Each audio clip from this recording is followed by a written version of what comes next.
iFlow Honey Magic Oven powered by Tasty Nibblesലേക്ക് സ്വാഗതം. Puddings എന്ന് പറഞ്ഞാൽ എല്ലാവർക്കും ഭയങ്കര ഇഷ്ടമാണ്, പ്രത്യേകിച്ച് കുട്ടികൾക്ക്. ഇപ്പോൾ കുട്ടികൾക്ക് മാത്രമല്ല വലിയ ആൾക്കാർക്കും ഇഷ്ടമാണ്. അപ്പോൾ നമ്മുടെ വീടുകളിലെല്ലാം തന്നെ പണ്ട് എപ്പോഴും ഒരു വിഭവസമൃദ്ധമായ ഒരു ഭക്ഷണത്തിന് ശേഷം, അത് ലഞ്ചാകാം അല്ലെങ്കിൽ ഡിന്നറാകാം, അപ്പോൾ അത്താഴം കഴിഞ്ഞാണെങ്കിലും അല്ലെങ്കിൽ ഉച്ചയ്ക്കുള്ള ഭക്ഷണം കഴിഞ്ഞിട്ടാണെങ്കിലും, മധുരം എന്ന് പറഞ്ഞാൽ പണ്ടൊക്കെ ആണെങ്കിൽ ഒരു പായസമാണ് ഒരു രീതി. അല്ലാന്നുണ്ടെങ്കിൽ നമ്മൾ റെഡിമെയ്ഡായിട്ട് ഐസ്ക്രീം പുറത്തുനിന്ന് വാങ്ങി കൊടുക്കാം. പക്ഷേ ഇപ്പോൾ അങ്ങനെയൊന്നും അല്ല കാര്യങ്ങൾ. ഇപ്പോൾ ശരിക്കും വീട്ടമ്മമാർ തന്നെ ഈവൻ ഐസ്ക്രീംസ് പോലും സ്വന്തമായിട്ട് ഉണ്ടാക്കാൻ പറ്റുന്ന ഒരു കാലത്തിലൂടെയാണ്, അങ്ങനെ ഒരു സമയമാണ് നമ്മൾ ജീവിക്കുന്ന ഈ ഒരു കാലഘട്ടം. പിന്നെ അതല്ലാന്നുണ്ടെങ്കിൽ നല്ല നല്ല പുഡിങ്സിൽ തന്നെ എത്ര വെറൈറ്റീസാണ് ആൾക്കാർ ചെയ്യുന്നത്. ഇപ്പോഴത്തെ വീട്ടമ്മമാർക്ക് കേക്ക്സ്, പുഡിങ്സ്, പേസ്ട്രീസ് ഇതെല്ലാം നന്നായിട്ട് ഉണ്ടാക്കാൻ അറിയുന്ന ആൾക്കാരാണ്. പിന്നെ അതിനോടൊരു താല്പര്യവും വളരെ കൂടുതലാണ്.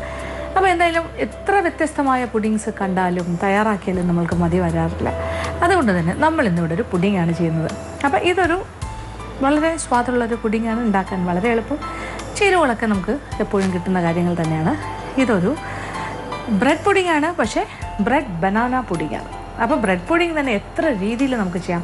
എനിക്ക് തോന്നുന്നു മാജിക് അവനിൽ തന്നെ പലതരം ബ്രെഡ് പുഡിങ്സ് നമ്മൾ തയ്യാറാക്കി കഴിഞ്ഞു. അപ്പോൾ ഇത് മറ്റൊരു വ്യത്യസ്തമായൊരു ബ്രെഡ് പുഡിങ്. ഇതൊരു ബ്രെഡ് ബനാന പുഡിങ്ങാണ്. അപ്പോൾ ബനാനയ്ക്കും, അതായത് പഴത്തിനും ഒരുപാട് പ്രാധാന്യമുണ്ട്. റോബസ്റ്റ പഴവും ബ്രെഡും എല്ലാം കൂടി ചേർന്ന് വരുന്ന കുറച്ച് ചോക്ലേറ്റ് ചിപ്സും എല്ലാം ഇട്ടിട്ടാണ് നമ്മൾ ഈ പുഡിങ് തയ്യാറാക്കുന്നത്. അപ്പോൾ ഈ ബ്രെഡ് ബനാന പുഡിങ് എങ്ങനെയാണ് തയ്യാറാക്കുന്നത് നോക്കാം. ഇതിന് വേണ്ട ചേരുവകൾ എന്തൊക്കെയാണെന്ന് നോക്കാം. ബ്രെഡ് 6 സ്ലൈസസ് ചെറിയ ചതുര കഷ്ണങ്ങളായി മുറിച്ചത്, നന്നായി പഴുത്ത റോബസ്റ്റ പഴം 3 വലുത് അല്ലെങ്കിൽ 4 ചെറുത്, പാല് 1 കപ്പ്, കണ്ടൻസ് മിൽക്ക് 1/2 ടിൻ, പഞ്ചസാര 1/4 കപ്പ്, മുട്ട 2 എണ്ണം, വെണ്ണ 1.5 ടേബിൾ സ്പൂൺ എടുത്ത് ഉരുക്കുക, choco chips 3/4 cup, vanilla essence ആവശ്യമെങ്കിൽ 1 ടീസ്പൂൺ. അപ്പോൾ ആദ്യം വേണ്ട എന്താണ്? ബ്രെഡാണ്. ഒരു 6 സ്ലൈസ്, വലിയ ബ്രെഡിൻ്റെ 6 സ്ലൈസ് ബ്രെഡ് ഇങ്ങനെ എടുക്കുക. അപ്പോൾ അതിൻ്റെ അരികൊന്നും മുറിക്കണം എന്നില്ല, സ്ക്വയർ പീസസ് ആയിട്ട് ഇങ്ങനെ മുറിച്ചെടുക്കുക. അപ്പോൾ ആവശ്യം പോലെ ഉണ്ടല്ലോ, ഇത് ഒരു സൈഡിലേക്ക് മാറ്റി വയ്ക്കാം.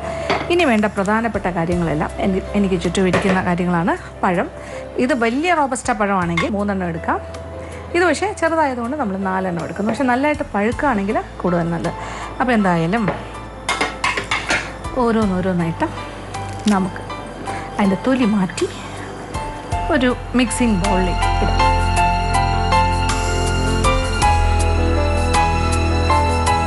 ഈ റോബസ്റ്റ പഴത്തിൻ്റെ ഒരു പ്രത്യേകത എന്താ വെച്ചാൽ പെട്ടെന്ന് നിറം മാറുന്ന പഴമാണ്. അപ്പോൾ നമുക്ക് പെട്ടെന്ന് തന്നെ അതിനെ ഒന്ന് ഉടച്ചെടുക്കാം. ഇത് നന്നായി പഴുത്ത പഴമാണെങ്കിൽ മാത്രമേ ഇത് നല്ല ഭംഗിയായിട്ട് നമുക്ക് ചെയ്യാൻ പറ്റുള്ളൂ. അപ്പോൾ അത് പ്രത്യേകം ശ്രദ്ധിക്കുക. സാധാരണ എപ്പോഴും റോബസ്റ്റ പഴം വാങ്ങാൻ പോകുമ്പോൾ അത്ര പെട്ടെന്ന് കിട്ടുമ്പോൾ ഒന്നുകിൽ ഒരുപാട് പഴുത്ത് ഒലഞ്ഞതായിരിക്കും, കറുത്തു പോകും. അതല്ലാന്നുണ്ടെങ്കിൽ അത്രയും പഴുത്തിട്ടുണ്ടാവില്ല, നല്ല ഭംഗിയുണ്ടാവും കാണാൻ. അങ്ങനെയാണെങ്കിൽ ഇത് നമ്മളിപ്പോൾ ഈ ഒരു വിഭവം തയ്യാറാക്കുന്നതിന് മുന്നേ തലേദിവസം തന്നെ പഴം വാങ്ങി വയ്ക്കും. ഇത് ഒരു ഫോർക്ക് കൊണ്ട് നമുക്കൊന്ന് ഉടയ്ക്കാം. മിക്സി ഒന്നും വേണ്ട, നമുക്ക് വേറൊന്നും വേണ്ട, അല്ലാണ്ട് ഫോർക്ക് വെച്ച് തന്നെ നമുക്ക് ഒന്ന് ഉടച്ചെടുക്കാം.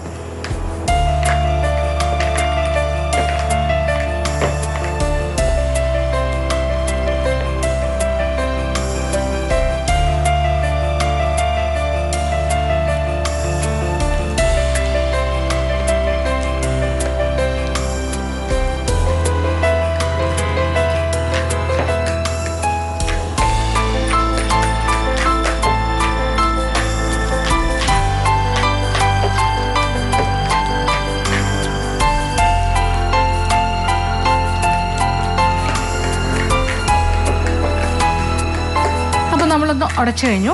അപ്പോൾ ഒരുപാട് പേസ്റ്റി ആകുന്നില്ല. നമ്മൾ ഫോർക്ക് കൊണ്ട് ഉടയ്ക്കുമ്പോൾ കുറച്ച് കഷ്ണങ്ങളൊക്കെ ഉണ്ടാവുമല്ലോ, ചെറിയ തരികൾ, അത് വേണം. പിന്നെന്താ വേണ്ടേ? ഇനി ഇതിലേക്ക് 2 മുട്ട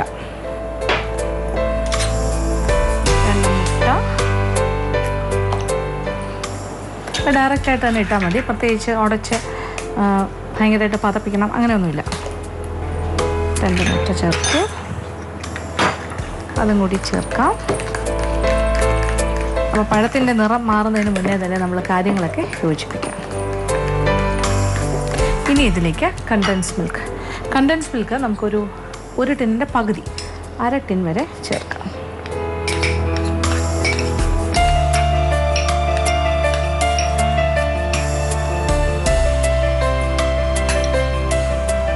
അര ടിൻ കണ്ടൻസ്ഡ് മിൽക്കും ചേർക്കുന്നു. ഇതിനോടൊപ്പം ഒരു 1/4 കപ്പ് പഞ്ചസാര. 1/4 കപ്പ് മുതൽ 1/2 കപ്പ് വരെ മധുരം നോക്കിയിട്ട് എനിക്ക് തോന്നി 1/4 കപ്പ് തന്നെ ആവശ്യത്തിനുണ്ട് മധുരം. കാര്യം കണ്ടൻസ് മിൽക്കും കൂടി ചേരുന്നതല്ലേ. ഇത്രയും മധുരം മതിയാകും. പോരാന്നുണ്ടെങ്കിൽ ഇച്ചിരി കൂടെ പഞ്ചസാര ചേർക്കാം. മുട്ട, പഞ്ചസാര, കണ്ടൻസ് മിൽക്ക് ഇത്രയും കാര്യങ്ങൾ ചേർത്ത് കഴിഞ്ഞു പഴത്തിനോടൊപ്പം. ഇനി എന്താ, ഇനി നമ്മൾ പാല്, 1 കപ്പ് പാലും കൂടി ചേർക്കാം.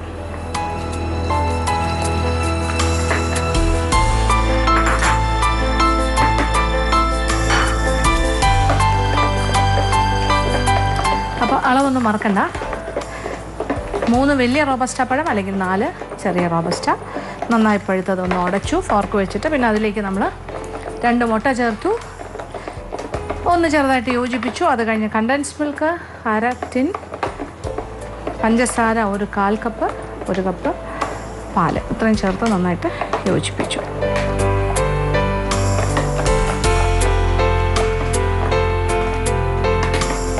ഇനി ഇതിലേക്ക് നമ്മൾ എടുത്തു വച്ചിരിക്കുന്ന ബ്രെഡ്, ഇങ്ങനെ സ്ക്വയർ പീസസ് ആയിട്ട് മുറിച്ച ബ്രെഡ് പീസസ് ചേർക്കുന്നു. ഇത് 6 സ്ലൈസ് ബ്രെഡുണ്ട്, അതും കൂടി ഒന്ന് യോജിപ്പിക്കും.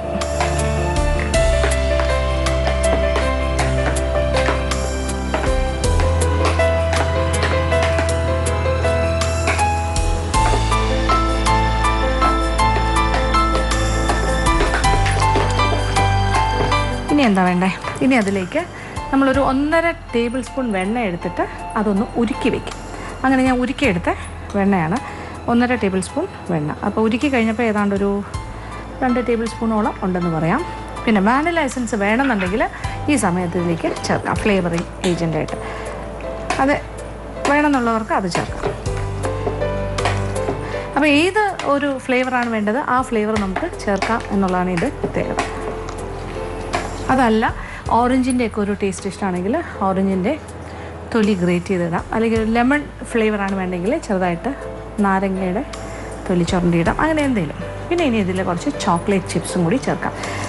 ചോക്കോ ചിപ്സ് ചേർക്കാം, ഒരു 1/2 മുതൽ 3/4 കപ്പ് വരെ ആകും. അത് ആവശ്യാനുസരണം. ഇനി ചോക്ലേറ്റ് ചിപ്സ് ഇല്ലയെന്നുണ്ടെങ്കിൽ നമ്മൾ കുക്കിംഗ് ചോക്ലേറ്റ് ഉണ്ടെങ്കിൽ അത് ചെറുതായിട്ട് ഗ്രേറ്റ് ചെയ്തോ അല്ലെങ്കിൽ ചെറിയ ചെറിയ കഷ്ണങ്ങളായി നുറുക്കിയതോ ചേർക്കാം. ഇപ്പോൾ ചോക്ലേറ്റ് ചിപ്സ് ഇല്ല എന്ന് വിചാരിച്ച് വിഷമിക്കേണ്ടത്, ചോക്ലേറ്റ് ചിപ്സ് ഇല്ലാതെ വേണമെങ്കിലും തയ്യാറാക്കാം.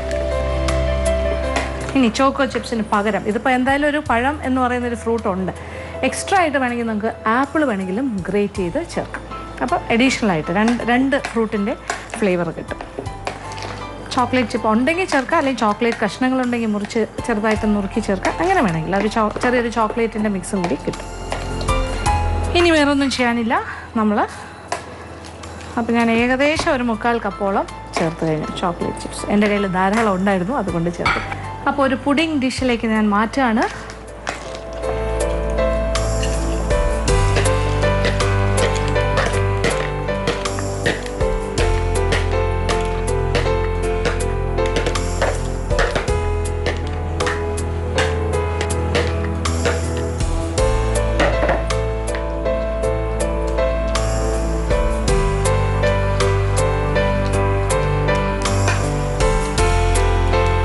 വേറെ ഒന്നും ചെയ്യാനില്ല. നേരെ ചൂടായി കിടക്കുന്ന ഒരു 160 ഡിഗ്രി ചൂടിൽ ഒരു 10 മിനിറ്റ് പ്രീ ഹീറ്റ് ചെയ്തൊരു ഇലക്ട്രിക് അവനിലേക്ക് ഇത് മാറ്റുന്നു. ഒരു 30 മിനിറ്റ്, മാക്സിമം 40 മിനിറ്റ്സ് നോക്കുക, 30 to 40 മിനിറ്റ്സ്. ഇത് നന്നായിട്ടൊന്ന് ബേക്കായി മുകളിൽ ഒരു ചെറിയ ഗോൾഡൻ ബ്രൗൺ കളറാകുമ്പോൾ ഇത് കുറച്ചൊന്ന് പൊങ്ങി വരും. ആ സമയമായി കഴിയുമ്പോൾ നമ്മളുടെ ബ്രെഡ് ബനാന പുഡിംഗ് റെഡിയായി എന്ന് പറയാം. അപ്പോൾ എന്തായാലും ഞാനിത് ഇലക്ട്രിക് അവനിലേക്ക് മാറ്റാൻ പോകും.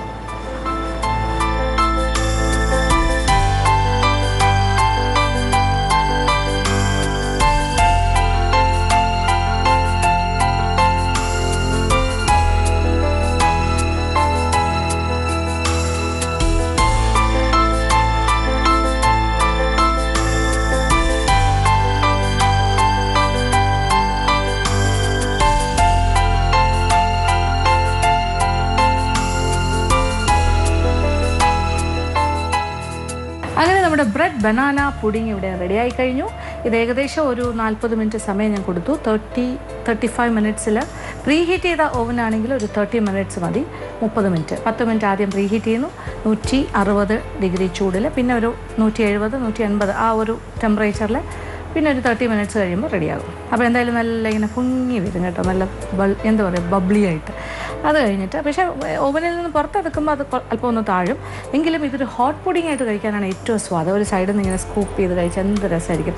അത് നമ്മളിപ്പോൾ ഹോട്ട് എന്താ പറയുക ബ്രൗണീസ് വിത്ത് ഐസ്ക്രീം കഴിക്കില്ലേ, അല്ലെങ്കിൽ ക്യാരറ്റ് കേക്ക് വിത്ത് ഐസ്ക്രീം കഴിക്കാം, അല്ലെങ്കിൽ ക്യാരറ്റ് ഹൽവ വിത്ത് ഐസ്ക്രീം കഴിക്കാം. അതുപോലെ തന്നെ ഈ ഒരു ഹോട്ട് പുഡിംഗ് ഈ ചൂടോടുകൂടി തന്നെ നമ്മളുടെ ഈ ബ്രെഡ് ബനാന പുഡിങ് ഒരു സ്കൂപ്പ് ഓഫ് ഐസ്ക്രീമിൻ്റെ കൂടെ കഴിച്ചാൽ കുറേ കൂടി സ്വാദായിരിക്കും, വാനില ഐസ്ക്രീം കുട്ടി കഴിച്ചാൽ. അപ്പോൾ തീർച്ചയായിട്ടും ഇത് തയ്യാറാക്കാൻ പറ്റിയ കാര്യമാണ്, വീട്ടിലെ കൊച്ചു കുട്ടികൾക്ക് പോലും ചെയ്യാൻ പറ്റുന്ന കാര്യമാണ്.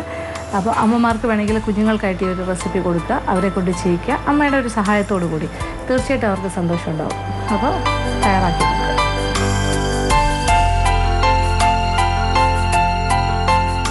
ഇനി അടുത്തതായി മാജിക് അവൻ്റെ second recipe of the week. ഈ ആഴ്ചത്തെ സെക്കൻഡ് റെസിപ്പി ഒരു പലഹാരം തന്നെയാണ്. അപ്പോൾ ഇത് മറ്റൊരു നാടൻ പലഹാരം. ഈ പലഹാരത്തിൻ്റെ പേര് ദോശയാണ്, പക്ഷേ ഒരു സാധാരണ ദോശയല്ല. ഇതെന്താണ് ഒരു സ്പെഷ്യാലിറ്റി? നമ്മളൊരു പച്ചക്കറി ദോശ ഉണ്ടാക്കാൻ പോവാണ്. അതായത് കുറേ വെജിറ്റബിൾസ് ചേർന്ന ദോശയാണോ? അല്ല, ഇത് വെള്ളരിക്ക മാത്രം ആണ് നമ്മൾ ഉപയോഗിക്കുന്ന പച്ചക്കറി. അപ്പോൾ വെള്ളരിക്ക ദോശ, പക്ഷെ ഒരു ചെറിയ മധുരമൊക്കെ ഉണ്ട്, വളരെ സ്വാദിഷ്ടമാണ്, ഉണ്ടാക്കാൻ വളരെ എളുപ്പം. അപ്പോൾ നമ്മളുടെ വെള്ളരിക്ക ദോശ എങ്ങനെയാണ് തയ്യാറാക്കുന്നത് നോക്കുക. അതിന് വേണ്ടി ചേരുവകൾ എന്തൊക്കെയാണെന്ന് നോക്കാം. നല്ല ഇനം പച്ചരി 1 കപ്പ് വെള്ളത്തിൽ കുതിർത്തത്, വെള്ളരിക്ക തൊലി കളഞ്ഞ് ഗ്രേറ്റ് ചെയ്തെടുത്തത് 2 കപ്പ്, ശർക്കര ചികിയത് 1/4 കപ്പ്, തേങ്ങ ചിരകിയത് 1/2 കപ്പ്, ഏലക്ക പൊടിച്ചത് 1/2 ടീസ്പൂൺ, ഉപ്പ് 1 നുള്ള്, നെയ്യ് 1/2 കപ്പ്. അപ്പോൾ ഇനി നമ്മുടെ ചേരുവകളെല്ലാം ഇവിടെ റെഡിയാണ്. നമ്മുടെ വെള്ളരിക്ക ദോശ നമുക്ക് തയ്യാറാക്കി തുടങ്ങാം. അത് ഇൻസ്റ്റൻറ്റ് ദോശയാണ്. ഇത് സാധാരണ ദോശ എന്ന് പറഞ്ഞാൽ പലതരമാണല്ലോ. അടദോശ ഇൻസ്റ്റൻറ്റ് ദോശയാണ്, പിന്നെ എന്താ പറയുക, അങ്ങനെ ഒരുപാട് ദോശയുണ്ട് ഇൻസ്റ്റൻ്റായിട്ട്. പിന്നെ പുളിപ്പിച്ചിട്ട് ഉപയോഗിക്കുന്ന ദോശയാണ് നമ്മൾ ഉഴുന്നും അരിയും കൂടി ചേർത്ത് ചെയ്യുന്നത്. ഇതും ഒരു ഇൻസ്റ്റൻറ്റ് ദോശയാണ്. അപ്പോൾ പച്ചരി ഇതിപ്പോൾ ചെറിയൊരു ക്വാണ്ടിറ്റിയാണ് ഞാൻ ചെയ്യുന്നത്. ഏകദേശം ഒരു 8 മുതൽ 10 ദോശ വരെ നമുക്ക് തയ്യാറാക്കിയെടുക്കാം, അതിൻ്റെ വലിപ്പം അനുസരിച്ചിട്ട്. ഇതിപ്പോൾ 1 കപ്പ് പച്ചരി വെള്ളത്തിൽ കുതിർത്ത് ഊറ്റിയെടുത്തത്. പിന്നെ വെള്ളരിക്ക ഇപ്പോൾ ഒരു വെള്ളരിക്കയുടെ പകുതി എടുക്കാം. അതിൻ്റെ തൊലി കളഞ്ഞൊന്ന് ഗ്രേറ്ററിൽ വെച്ച് ഗ്രേറ്റ് ചെയ്തെടുത്തത്. അപ്പോൾ നല്ലത് കാണാൻ തന്നെ നല്ല എന്താ ക്രഷ്ഡ് ഐസ് പോലെയല്ലേ ഇരിക്കുന്നത്, എന്ത് രസമല്ലേ. വെള്ളരിക്ക കാണാൻ ഭയങ്കര ഭംഗിയുള്ളൊരു കാര്യമാണ്. പിന്നെ തേങ്ങ ഒരു 1/2 കപ്പോളം തേങ്ങ ചിരകിയത്, പച്ച തേങ്ങയാണ് ഏറ്റവും നല്ലത്. ശർക്കര ചീകി എടുത്തത് ഒരു 1/4 കപ്പ്, മധുരം അനുസരിച്ചെങ്കിലും ഒരു 1/4 കപ്പ് മതിയാകും. പിന്നെ പേരിന് വേണ്ടി ഇച്ചിരി ഉപ്പ് വേണം, ഏലക്ക പൊടിച്ചത്, പിന്നെ തയ്യാറാക്കുന്ന സമയത്ത് ഉപയോഗിക്കാൻ നെയ്യ്. അപ്പോൾ ഇപ്പോൾ പ്രത്യേകിച്ച് ചെയ്യേണ്ടതെന്ന് വെച്ചാൽ എന്താ പറയുക, തേങ്ങയും അരിയും ഒന്നിച്ചാക്കി അതിനോടൊപ്പം ശർക്കരയും കൂടി ചേർത്ത് നമ്മൾ വെള്ളരിക്കയും കൂടി ചേർത്ത് അരച്ച് നല്ല പേസ്റ്റ് രൂപത്തിൽ എടുക്കും. അതാണ് ആദ്യം ചെയ്യേണ്ടത്. അപ്പോൾ ഞാനിത് ഇത്രയും കാര്യങ്ങൾ ചേർത്തിട്ട് ഒന്നിച്ചരച്ച് കൊണ്ടുവരാം. എല്ലാം കൂടി യോജിപ്പിച്ചിട്ട് വെള്ളരിക്ക കുറേശ്ശെ ഇട്ടിട്ട്, വെള്ളത്തിന് പകരം വെള്ളരിക്കയാണ് നമ്മൾ ചേർക്കുന്നത്, അരച്ചെടുക്കാം. അത് കഴിഞ്ഞിട്ട് ബാക്കി കാര്യങ്ങൾ. അങ്ങനെ നമ്മളുടെ വെള്ളരിക്ക ദോശയ്ക്ക് വേണ്ട ബാറ്റർ ഇവിടെ റെഡിയാണ്. ഞാൻ നന്നായിട്ട് അരയ്ക്കുമ്പോൾ തന്നെ ഇത് നല്ല പതഞ്ഞ് വരുന്ന പോലെയാണ്, നല്ല ഫ്ലഫി ആയിട്ട് വരും. വെള്ളരിക്കയ്ക്ക് അങ്ങനെ ഒരു ഗുണമുണ്ട്. അപ്പോൾ ഈ പച്ചരിയുടെ കൂടെ ആ വെള്ളരിക്ക ചേർത്ത് അരയ്ക്കുമ്പോൾ ശരിക്കും വിശ്വസിക്കാൻ പറ്റാത്ത രീതിയിലുള്ള ഒരു പതഞ്ഞ് നല്ല ഒരു ഫ്ലഫി ആയിട്ടുള്ളൊരു മാവായി മാറും. നല്ല ശരിക്കും ഒരു ഫെർമെൻറ്റഡ് മാവ്, നല്ല പുളിച്ച നല്ല പൊങ്ങി വരുന്ന മാവില്ലേ, അതുപോലെ തോന്നും, വളരെ ലൈറ്റായിട്ട് വരും. കണ്ടില്ലേ മാവിൻ്റെ ഒരു കൊഴുപ്പ് കണ്ടോ, നല്ലതായിട്ട് ഇങ്ങനെ പതഞ്ഞ് പൊങ്ങി വരുന്ന പോലെ, നല്ലതായിട്ട് ഡബിൾ വോളിയത്തിൽ വന്ന പോലെ. ഇനി ഇതിലേക്ക് ഒരു അല്പം ഉപ്പ് ചേർക്കാം. ഇച്ചിരി മധുരം ഉണ്ടാകും, കാര്യം ശർക്കര 1/4 കപ്പ് ചേർത്താണ് അരച്ചിരിക്കുന്നത്. ഇനി മധുരം ഇച്ചിരി കൂടെ വേണമെന്നുണ്ടെങ്കിൽ കുറച്ചുകൂടി 1-2 ടേബിൾ സ്പൂൺ ശർക്കരയും കൂടി ചേർത്ത് കൊടുക്കുക. അതല്ല കുറച്ചുകൂടി മധുരമാണെങ്കിൽ 1/2 കപ്പ് ശർക്കര ചെയ്തതും ആകാം. ഒരല്പം ഉപ്പ് ചേർക്കാം. ഇനി വേണമെങ്കിൽ ഏലക്കയുടെ സ്വാദ് വേണമെന്നുണ്ടെങ്കിൽ ചേർത്താൽ മതി, നിർബന്ധമില്ല. വേണമെങ്കിൽ ഒരു 1/4 ടീസ്പൂണോ 1/2 ടീസ്പൂണോ ആകും. ഇത് അത്യാവശ്യമുള്ള കാര്യമല്ല, വേണമെങ്കിൽ മതി. അങ്ങനെ കാര്യങ്ങളെല്ലാം നമ്മൾ ചേർത്ത് കഴിക്കും. ഇനി നമുക്ക് ദോശ ചുട്ട് തുടങ്ങാം.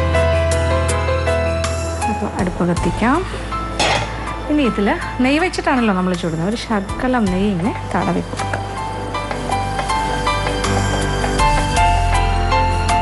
പിന്നെ ഇതിൻ്റെ മാവിൻ്റെ അയവ് നമ്മൾക്ക് ഇഷ്ടാനുസരണം കൂട്ടുകയോ കുറയ്ക്കുകയോ ചെയ്യാം. ഇച്ചിരി വെള്ളം കൂടി ചേർത്ത് കൊടുക്കാം. ഒരു ദോശ മാവിൻ്റെ അയവ് വരണ്ടേ, നോക്കാം.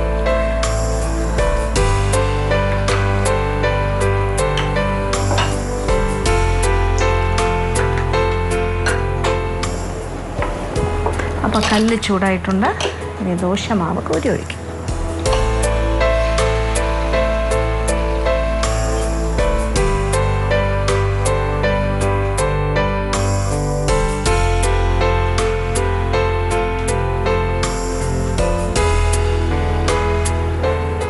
നമ്മൾ ഒരുപാട് കനം കുറച്ച് പരത്തേണ്ട ആവശ്യമില്ല. ഒരല്പം സാധാരണ ഒരു ദോശ ചുടുന്ന പോലെ അങ്ങ് ചുട്ടാൽ മതി. എന്നിട്ട് ഇതിലേക്ക് കുറച്ച് നെയ്യ് വേണമെങ്കിൽ ചേർത്ത് കൊടുക്കാം.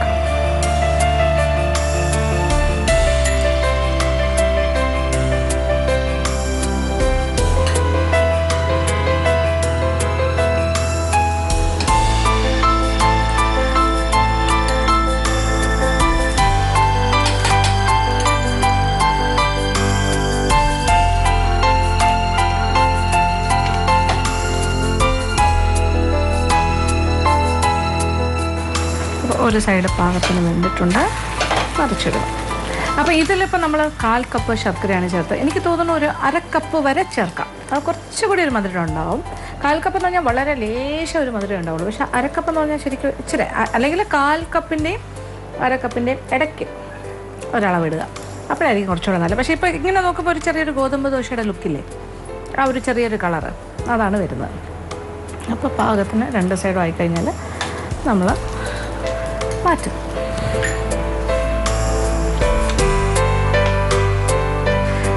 അപ്പോൾ നമ്മളുടെ ആദ്യത്തെ ദോശ റെഡിയായി കഴിഞ്ഞു. അത് അടുപ്പിൽ നിന്നും മാറ്റും. അപ്പോൾ പാകത്തിന് ഒപ്പിച്ചെടുക്കാം.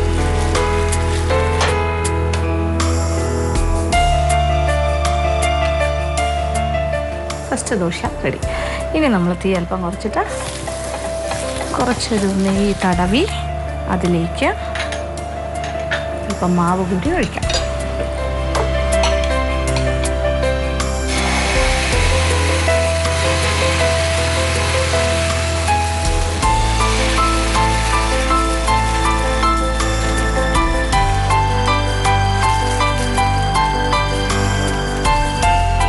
ഒരുപാട് പരത്തേണ്ട ആവശ്യമില്ല, ആ രീതിയിൽ എടുക്കുക. അതല്ല കുറേ കൂടെ തിന്നാക്കണം എന്നുണ്ടെങ്കിൽ മാവ് കുറച്ചുകൂടെ ലൂസാക്കിയിട്ട് പിന്നെ ദോശക്കല്ലിൻ്റെ ചൂട് വളരെ ക്രമീകരിച്ചിട്ട് ഒരുപാട് ചൂടിൽ പരത്താൻ നോക്കിയാൽ പരന്നു വരില്ല. അത് ഏത് ദോശയാണെങ്കിലും അങ്ങനെയാണ്, ശ്രദ്ധിച്ച് ചെയ്യുക.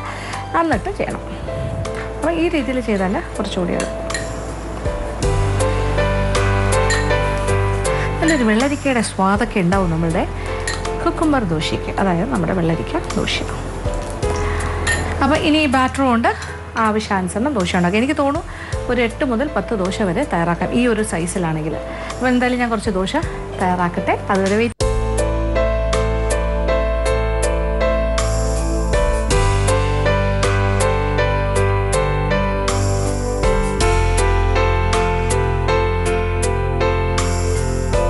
ദോശയെല്ലാം ചുട്ട് കഴിഞ്ഞു. എന്ത് ദോശയാണിത്? വെള്ളരിക്ക ദോശ. അങ്ങനെ ഈ അളവിൽ നിന്നും ഏതാണ്ട് ഒരു 8 ദോശ വരെ തയ്യാറാക്കാം. ഒരു മീഡിയം സൈസ് ദോശ. ഇത് നല്ല സ്വാദാണ്. പിന്നെ ഒരു ചെറിയ മധുരമുണ്ട്. മധുരത്തിൻ്റെ അളവ് വേണമെങ്കിൽ ഇച്ചിരി കൂടെ കൂട്ടാമെന്ന് ഞാൻ പറഞ്ഞല്ലോ. പിന്നെ വെള്ളരിക്കയുടെ സ്വാദൊക്കെ നന്നായിട്ട് വരും. എന്തായാലും തയ്യാറാക്കാൻ പറ്റിയ കാര്യമാണ്. അപ്പോൾ വെള്ളരിക്കയ്ക്ക് ഇങ്ങനെയും ഒരു പ്രയോജനമുണ്ടെന്ന് മനസ്സിലായില്ല. അപ്പോൾ അങ്ങനെയും നമുക്ക് ഉപയോഗിക്കാം. അപ്പോൾ തീർച്ചയായിട്ടും പരീക്ഷിക്കാൻ പറ്റിയൊരു ഇൻസ്റ്റൻറ്റ് ദോശയാണ് നമ്മളുടെ വെള്ളരിക്ക ദോശ അഥവാ കുക്കുംബർ ദോശ. തീർച്ചയായിട്ടും പരീക്ഷിക്കാം.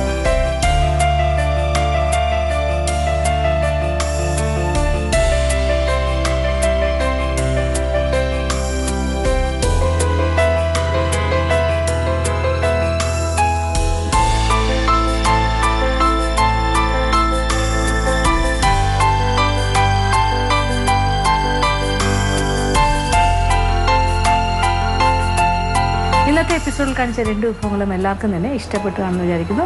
ആദ്യത്തേത് ബ്രെഡ് ബനാന പുഡിംഗ്, വളരെ എളുപ്പത്തിൽ ചെയ്യാം, സ്വാദിഷ്ടമായ കാര്യം. പിന്നെ രണ്ടാമത് കാണിച്ചതും ഒരു വളരെ സിമ്പിളായിട്ടുള്ളൊരു ദോശ, ഡിഫറെൻറ്റ് ദോശ. അതൊരു കുക്കുംബർ ദോശ അഥവാ വെള്ളരിക്ക ദോശ.